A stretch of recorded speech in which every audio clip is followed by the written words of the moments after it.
Assalamualaikum warahmatullahi wabarakatuh. Ya, teman-teman semua, perkenalkan nama saya Pradep Bojan Asari dengan NIM 12 016 19 044. Pada kesempatan kali ini saya ingin mempresentasikan ya, memandu kalian ya apa aja sih yang ada di Gunung Lawu gitu. Nah, ini tagline-nya itu panduan mendaki Gunung Lawu, teman-teman. Selain mendaki, nanti teman-teman akan saya berikan info-info menarik ya tentang Gunung Lawu.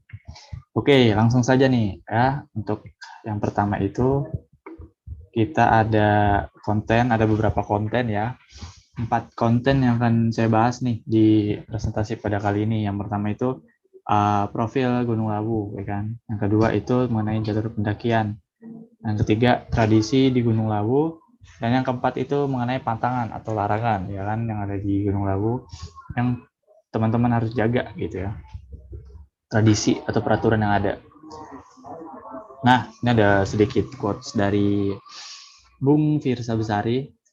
Aku biarlah seperti bumi, menopang meski diinjak, memberi meski dihujani, diam meski dipanasi, sampai kau sadar, jika aku hancur, kau juga.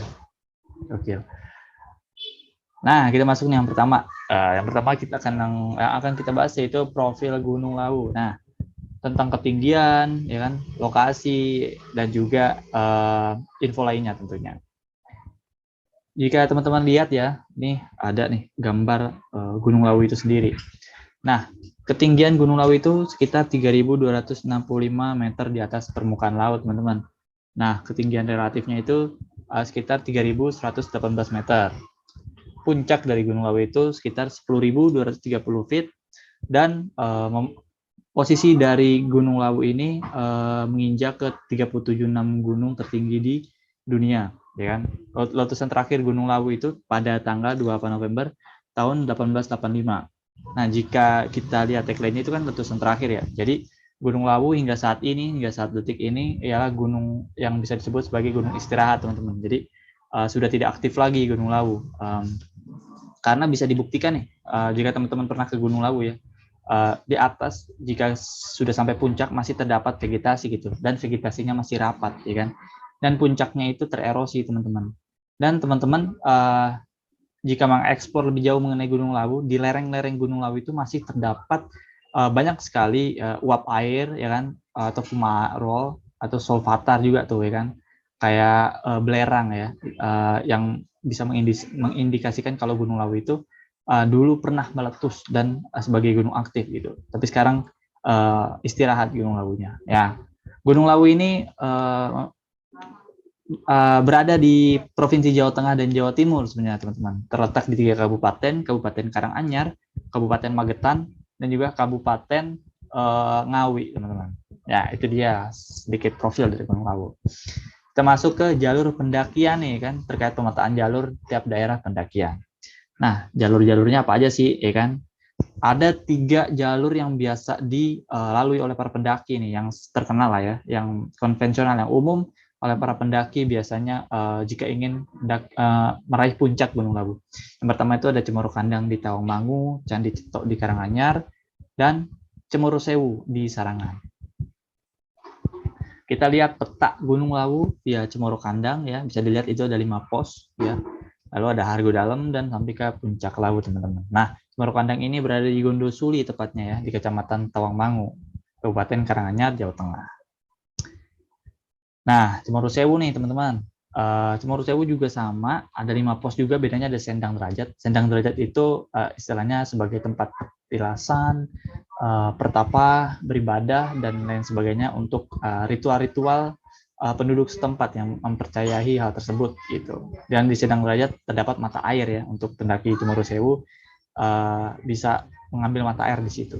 Ya, tepatnya di Jalan Raya Sarangan, teman-teman, sampai Ngancar, Kecamatan Pelausan, Kabupaten Magetan, Jawa Timur. Lanjut ke Candi Cetok. Nah, Candi Cetok ini teman-teman sama juga memiliki 5 pos ya, teman-teman. Cuma bedanya ada Gupak Menjangan. Nah, mungkin Candi Cetok adalah bisa dibilang sebagai apa ya, surganya Gunung Lawu ya. Karena di Gupak Menjangan itu sebuah padang savana yang sangat luas, yang sangat indah sekali. Biasanya teman-teman di situ ada sedikit ya kubangan air yang jika memang musim hujan akan terisi gitu di situ. airnya. Dan jika berkesempatan teman-teman bisa melihat kijang atau rusa ya, jika kalian beruntung. Nah, letaknya dia Ceto, Gumeng, Jenawi, Kabupaten Karanganyar, Jawa Tengah. Nah, yang terakhir itu Singolangu, teman-teman. Tadi jika saya jelaskan ada 3 yang konvensional, nah sekarang nih Singolangu. Nah, ini jalur yang memang jarang pendaki lewati, teman-teman.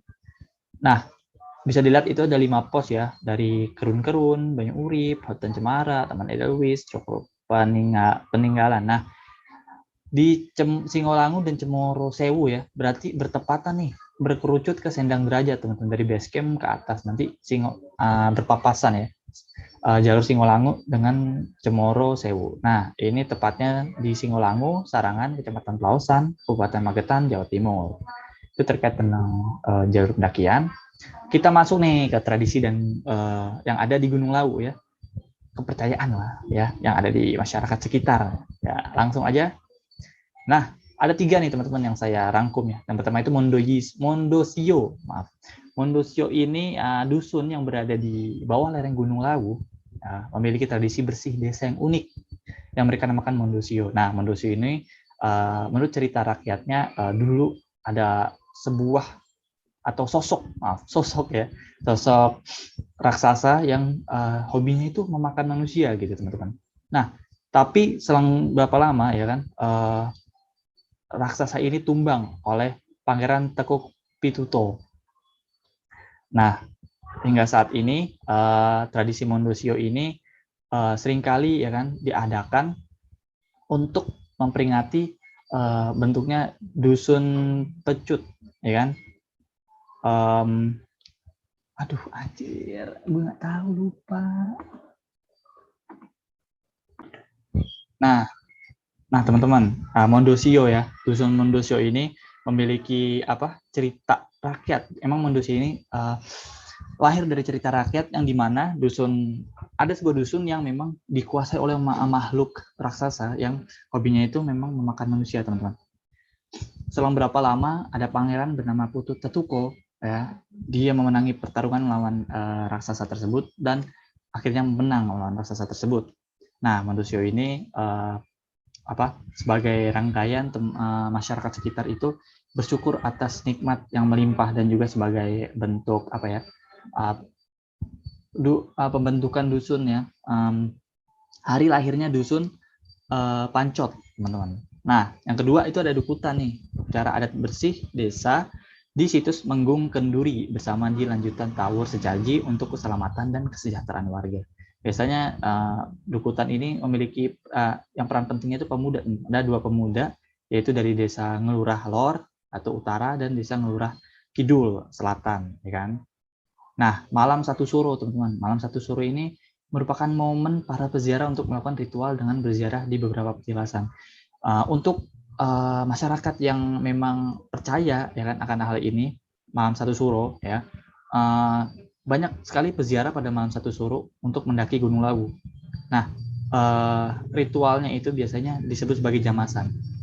Jamasan itu pemandian benda-benda sakral, benda-benda pusaka ya, di mata air yang disakralkan di Gunung Lawu tentunya. Nah, biasanya memang pada malam satu suro terjadi peningkatan aktivitas pendakian gitu. Yang tadinya hanya ratusan, ya kan, puluhan pendaki. Nah, bisa sampai ribuan teman-teman ketika malam satu suro ini karena memang banyak sekali di luar daerah, luar pulau bahkan yang mempercayai hal ini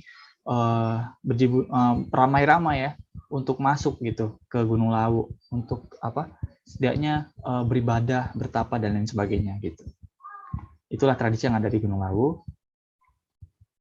Kita lanjut nih ke pantangan, teman-teman ya, pantangan terakhir. Ada 5 pantangan, teman-teman. Ketika mendaki Gunung Lawu, tidak Gunung Lawu aja, tapi semua gunung ya, teman-teman. Nah, jangan berniat tidak baik, teman-teman. Yang pertama tuh ya, pokoknya teman-teman ketika sedang bertamu, ya kan istilahnya ketika kalian mendaki gunung ya bertamu ya, bukan tempat kalian dan bukan sesuatu hal yang barulah bagi teman-teman masuk ya kan, hadir di situ. Ya teman-teman tidak boleh berniat tidak baik kayak datang untuk membakar hutan, waduh, untuk ini males, nggak bisa mabuk-mabukan istilahnya, wah banyak sekali memang pendaki yang nakal ya, mendaki nakal itu ke gunung itu untuk mabuk-mabukan, ya kan. Pokoknya yang berniat tidak baik. Pokoknya teman-teman jangan naik gunung untuk berniat tidak baik itu jangan ya teman-teman, karena nanti akan ada konsekuensi yang akan kalian terima ya. Nah, kedua itu jangan bercanda. Sebenarnya boleh bercanda, tapi maksudnya itu jangan bercanda berlebih-lebihan, teman-teman. Takutnya kalian berlebih-lebihan nanti akan ada ucapan atau perlakuan teman-teman tuh yang di luar batas, teman-teman. Nah, yang di luar batas itu yang diwanti-wanti yang tidak boleh gitu. Nanti takutnya ada hal-hal yang tidak diinginkan terjadi pada kalian gitu. Yang ketiga itu hindari pakaian merutu sewu. Kenapa? Karena pakaian merutu sewu ini dipercaya memang apa benda yang sangat sakral teman-teman jika masuk ke kawasan Gunung Lawu ya. Saya juga menghormati akan hal ini ketika mendaki Gunung Lawu pada saat itu. Jadi ada akal logikanya juga nih. Merutu Sewu itu teman-teman, jika kalian tahu bentuknya itu seperti belangkon, terus warnanya itu hitam, putih, coklat lah dominannya kayak gitu kan. Nah itu sangat samar-samar dan sangat apa ya, seperti menyatu dengan alam gitu. Apalagi yang semak-semak kering kayak gitu. Apalagi musim kemarau. Jadi teman-teman ketika mendaki jangan sampai hindarilah pakaian merutu sewu gitu, karena ketika kalian tertinggal dari rombongan atau tersesat akan sulit dicari karena kalian memakai pakaian itu gitu kan, menyatu dengan alam maksudnya gitu. Sama juga yang namanya keempat, jangan pakai baju hijau pupus, karena baju hijau pupus itu kan menyatu ya dengan alam hijau ya kan, pekat, hijau pekat kayak gitu.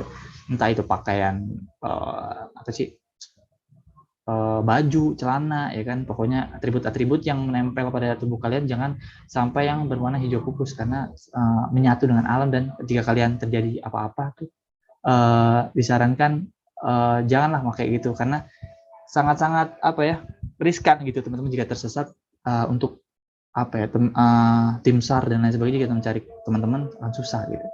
Nah, nomor 5 yang terakhir itu dilarang mengeluh teman-teman. Usahakan positif ya kan, menyemangati diri agar tidak sering mengeluh gitu. Usahakan jangan mengekspresikan langsung keluh kesah kalian kayak capek mau pulang aja gitu. Jangan. Lebih baik dipendam dalam hati dan ubah uh, mengeluh itu sebagai hal-hal yang positif kayak menyemangati diri dan lain sebagainya kayak gitu. Nah, itulah pantangan-pantangan yang ketika teman-teman naik Gunung Lawu atau gunung-gunung lainnya ya. Terasa nih kita sudah sampai di penghujung. Terima kasih banyak untuk teman-teman semua yang sudah menyimak dan menonton. Sampai bertemu di destinasi wisata selanjutnya. Oke, dadah dari Cemoro Sewu saya. Dadah.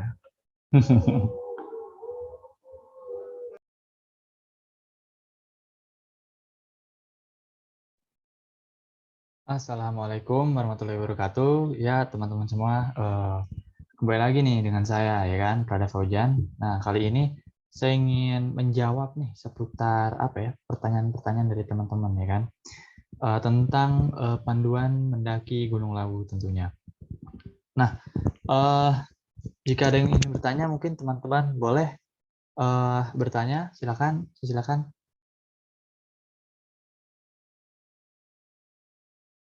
Oke, Raka, terima kasih banyak Raka sudah bertanya ya tentang fasilitas yang terdapat di setiap base camp itu apa saja, apakah sudah menunjang dan memadai. Kurang lebih ya, Raka, di base camp itu biasanya memang yang pertama itu ada simaksi. Simaksi itu pembayaran ketika teman-teman melakukan pendakian resmi. Biasanya itu setiap gunung membayar sekitar 5.000 hingga 20.000 rupiah lah ya. Nah, itu satu, simaksi. Yang kedua itu tempat teman-teman untuk beristirahat tentunya. Dan juga tempat untuk packing barang ulang, ya kan, kayak gitu. Biasanya memang ada tempat yang, apa ya, biasa di basecamp memang ruangannya itu terbuka, luas, seperti itu, biar leluasa teman-teman pendaki untuk beristirahat, melakukan packing ulang, ya kan. Biasanya di basecamp itu ada peraturan ketat untuk pembawaan barang-barang, supaya meminimalisasi banyaknya sampah yang tertinggal di gunung gitu kan, makanya di packing. Itu satu ya, itu dua ya, tempatnya itu luas dan lapang itu untuk packing atau beristirahat. Nah, yang ketiga itu WC ya kan, WC umum, toilet dan itu. Nah, itu tuh wajib sekali di basecamp ada biasanya. Dan itu banyak banget. Itu juga nggak lupa buat tempat ibadah juga, lalu tempat makan ya. Biasanya tuh emang di sediakan apa ya, warung-warung gitu, warung makan lah ya, warung makan gitu. Tentunya biar teman-teman pendaki yang ketika ingin mendaki sarapan dulu atau memang membungkus nasi tersebut dan memakannya di atas gitu, biasanya kayak gitu ya kan. Nah, lalu yang terakhir itu ada jasa penyewaan barang, teman-teman. Jasa penyewaan barang. Nah, jasa penyewaan barang ini kayak sleeping bag, atau apa, matras ya kan, dan lain barang-barang yang memang menunjang pendakian itu ada jasa penyewaannya gitu. Biasanya sih apa ya? Penyewaannya itu satu kali pendakian misal 10.000 gitu. Beda sama di Jakarta. Kalau di Jakarta itu kalau kita bawa dari Jakarta ya misal itu dihitungnya per hari teman-teman bayarnya. Nah kalau ketika di sana di base camp itu biasanya rata-rata orang-orang yang menjasakan apa sih barang-barang itunya alat sewanya itu biasanya per naik gunungnya itu bayarnya. Nanti ketika naik gunung baru turun, baru bayar kayak gitu kan. Ya itulah ada beberapa yang menunjang ya, udah pasti di base camp yang resmi gitu gunung-gunung pasti base campnya tuh menunjang teman-teman. Ya, jadi bisa lah teman-teman yang kalau misalnya resmi kayak gitu bisa ya. Itulah Raka jawabannya. Oke, semoga terjawab Raka. Oke, mungkin ada lagi yang ingin bertanya? Oke, terima kasih Mbak April ya, Mbak April ya. Mbak April bertanya tentang bagaimana prosedur dalam izin pendakian di base camp. Izin pendakian di base camp serta apakah kenaikan biaya ya atau lain hal sebagainya. Tadi katanya gitu. Oke. Mengenai prosedur dalam izin pendakian itu mungkin ya izinnya itu prosedurnya ketika teman-teman melakukan simaksi ya. Nah, itu nanti akan ditanyakan ya kan perihal akan berapa hari di gunung ya kan. 2 hari semalam atau 3 hari 2 malam gitu. Biasanya di gunung di base camp maksudnya ketika penambahan hari untuk menetap di atas gunungnya itu biasa bertambah juga simaksinya gitu. Ada di beberapa gunung tapi di Gunung Lawu tidak ya. Nah, itu yang pertama tuh pembayaran resminya itu. Nah, itu untuk setidaknya untuk yang menjaga teman-teman gitu. Kan resmi ya. Jadi teman-teman tuh kalau resmi jadi dimintakan KTP asli teman-teman dari setiap rombongan. Misal ada 10 rombongan, nah satu rombongan ini entah itu ketuanya atau yang lain harus memberikan satu KTP aslinya ditinggal di base camp gitu. Nanti ketika turun diambil lagi itu sebagai jaminan untuk teman rombongan itu buat kembali lagi gitu kan. Dan ketika memang udah janjinya 2 hari semalam, nah harusnya turun 2 hari semalam juga gitu. Jika memang ada terkendala di atas, misalnya ada badai dan lain sebagainya, tidak bisa turun, nah teman-teman itulah bisa beralasan seperti itu gitu. Kalau misalkan nanti ditanyain oleh teman-teman, ya orang-orang dari base camp-nya, ya kan? Kenakan biaya itu kan dikenakan biaya sekitar 5.000 sampai 20.000 lah ya, sekitar segitulah. Nah, mungkin nanti akan ditanyakan juga tuh perihal dari mana rombongannya, terus mengisi beberapa prosedurnya tuh kayak alamat lengkap, nama, nick ya kan. Pokoknya sesuai dengan apa yang ada di KTP teman-teman. Satu-satu rombongan itu didata, ditulis oleh ketua kelompoknya gitu. Agar nantinya buat data juga nih untuk petugas simaksinya. Petugas simaksinya biar tahu gitu kan. Nah, itulah April beberapa prosedur ya yang ada ketika teman-teman ingin mendaki gitu. Ketika April juga pengen mendaki Gunung Lawu ya. Nah ya itu April, kurang lebih kayak gitu ya. Ya mungkin ada lagi yang ingin uh, bertanya ya. Ada lagi yang ingin bertanya?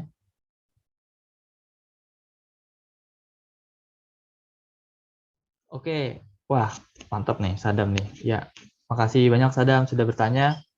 Uh, Kalian bertanya dari keempat jalur ya, yang tadi saya jelaskan tadi, ya kan? Mana trek terpanjang dan trek terpendek. Lalu, kalau nggak salah tadi, dan jalur untuk pemula itu yang mana ya? Oke, jalur terpendek dan terpanjang di Gunung Lawu ya. Jika kita lihat dari elevansi atau jarak ya, dari bawah ke atas, jalur terpendek itu jatuh kepada Cemoro Sewu. Ya. Dan jalur terpanjang itu jatuh ke Candi Cetok, teman-teman semua. Nah, di Cemoro Sewu ini memang terkenal sangat singkat ya jaraknya ya, sekitar 6 hingga 8 jam, teman-teman, sampai ke pos 5 ya, minimal. Atau sampai ke Sendang Derajat malah, teman-teman. Karena memang jalurnya mudah, teman-teman. Dihiasi dengan bebatuan dan juga tangga-tangga yang berundak gitu. Jadi sudah tertata. Jadi teman-teman mudah lah ya untuk mendaki itu. Nah, ini juga direkomendasikan juga nih, Sadam, buat pendaki pemula, ya kan? Tapi tidak disarankan untuk pendaki pemula yang jalan mendakinya tuh malam-malam, jangan. Tidak disarankan sekali. Nah, itulah apa curam dan juga kontur daripada tanahnya itu di Cemoro Sewu tuh tidak terlalu ya. Karena kan tangga, lalu juga apa ya? Saya pertama kali waktu itu tahun berapa ya? Lupa saya. SMA kalau nggak salah. Saya pernah ke Cemoro Sewu bersama teman-teman saya, alumni SMA saya. Memang jalurnya sangat apa ya? Bersahabat buat pendaki pemula. Bebatuan dan juga tangga-tangga berundak serta di kanan kirinya ketika teman-teman misal mendaki lewat Cemoro Sewu ada pegangannya dari pos 3 ke pos 4 itu ada pegangannya karena memang sedikit curam dan dari petugas-petugas yang ada di Cemoro Sewu itu dan dibantu masyarakat juga menginisiasi untuk memberikan pegangan-pegangan itu untuk para pendaki agar apa ya tidak meminimalisasi terjadinya kecelakaan lah ya kayak gitu. Jadi Cemoro Sewu ini safety banget buat teman-teman pendaki pemula dan juga jalur terpendek ya cocok banget lah ya. Tapi disarankan untuk mendaki pagi hari ya kan pagi hari. Kalau pagi jam 8 atau jam 7 mulai mendaki trek mungkin sampai camp area jam 3 atau jam 4 gitu kan. Ya, gitu.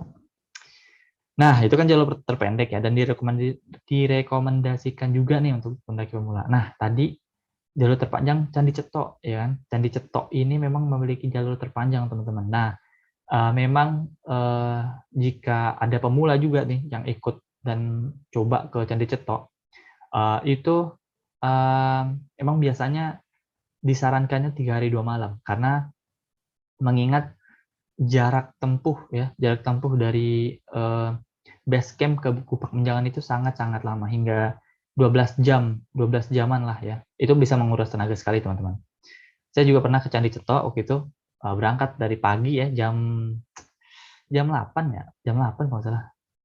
Nyampe ke pos 5 ke camp area itu jam 8 malam juga gitu.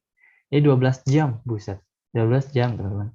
Jadi itu jalur terpanjang ya teman-teman, disarankan 3 hari 2 malam karena memang biasanya kan teman-teman pendaki itu kan summit attack ya, summit attack itu mengejar sunrise lah istilahnya. Kalau Candi Cetok kan panjang, terus teman-teman baru nyampe itu jam 8 tadi kayak saya kan, istirahatnya bentar, terus teman-teman bangun lagi jam 3 atau jam 4 buat summit attack, dan dari pos 5 ke puncak itu jauh banget, jauh banget sumpah di Candi Cetok. Nah, jadi disarankan ya buat teman-teman yang lewat Candi Cetok itu 3 hari 2 malam gitu. Nah, itu di apa ya? Ya, buat pendaki pemula dan sedang itu mah 3 hari 2 malam. Tapi kalau misalnya emang yang udah berpengalaman sekali, memiliki stamina yang oke dan memadai, mungkin bisa 2 hari semalam teman-teman yang itu. Pendaki yang memang apa sudah sering sekali ke Gunung Lawu lewat Candi Cetok, ya kan? Kayak gitu. Nah, mungkin itu saja ya, Sadam mungkin ya yang bisa saya jawab, yang bisa saya jawab, saya sampaikan.